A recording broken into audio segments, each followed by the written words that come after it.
मैं हूं आपका होस्ट एंड दोस्त संजय माइकल। स्वागत है आपका कुकिंग गुरु में। इस बार हम आपको जो है घर पे नान कैसे बनाना है ये बताएंगे। तवे पे आप बनाएंगे बेहतरीन नान। तो ऑलरेडी जो है एक नान देखिए हमने बनाया हुआ है। इसको बनाने की रेसिपी जो है बहुत आसान है। मैं आपको बताऊंगा कि इसको बनाना कैसे है। तो चलिए देखते हैं कि उसके लिए हमें क्या चाहिए। उसके लिए जो है आपको आटा लेना है और आप जो है उसका नॉर्मल सा, जैसे आप रोटी का या परोठी का एक पेड़ा बनाते हैं, वो आपको बना लेना है। तो इस तरह से जो है आप लेंगे और उसको थोड़ा लॉन्ग शेप में बेलेंगे। उसके बाद जो है आपको दो चीजें चाहिए।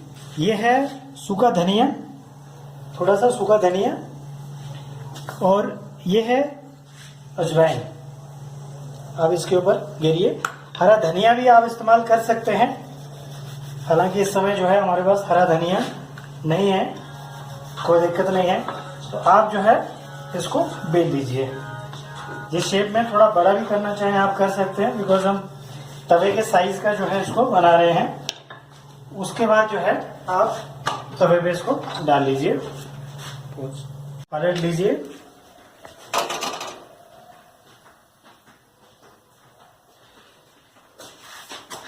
उसके बाद आपको जो है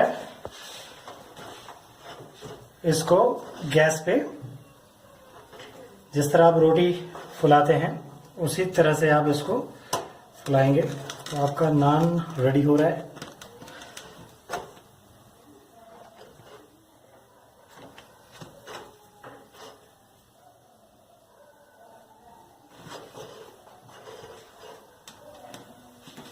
अगर आपका गैस तेज रहेगी तो थोड़ा जल्दी बन जाएगा, otherwise it will take some time.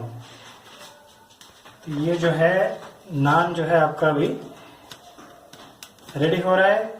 घर में कभी भी मेहमान आते हैं, आपके दोस्त आते हैं, तो आप उनको जो है बाहर से नान मंगवाने की जरूरत नहीं है। घर पे ही जो है आप तवे पे ये नान बना के उनको दे सकते हैं। तो देखिए ये तैयार हो गया है नान, और थोड़ा सा आप जो है स्वाद के अनुसार इस पे हल्का सा घी लगा दीजिए।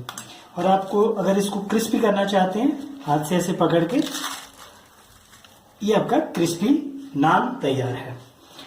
सो फ्रेंड्स, बहुत आसान है इसको बनाना, आप अपने घर में बना सकते हैं। सो आई होप कि आपको ये रेसिपी मेरी पसंद आई होगी। अगर आपको पसंद आई है तो रेड कलर का बटन दबा के जो है मेरे चैनल को सब्सक्राइब कीजिए। चैनल का नाम है कुकिंग गुरु और मैं हूं आपका कुकिंग होस्ट संजय माइकल। और नेक्स्ट टाइम मैं आपको एक नई रेसिपी बनाना सिखाऊंगा। तब तक के लिए लाइक करते रहे, अपने फ्रेंड्स के साथ शेयर करते रहे, एंड गुड नाइट। एंजॉय कीजिए, खाते रहिए, मुस्कुराते रहिए। Thank you all.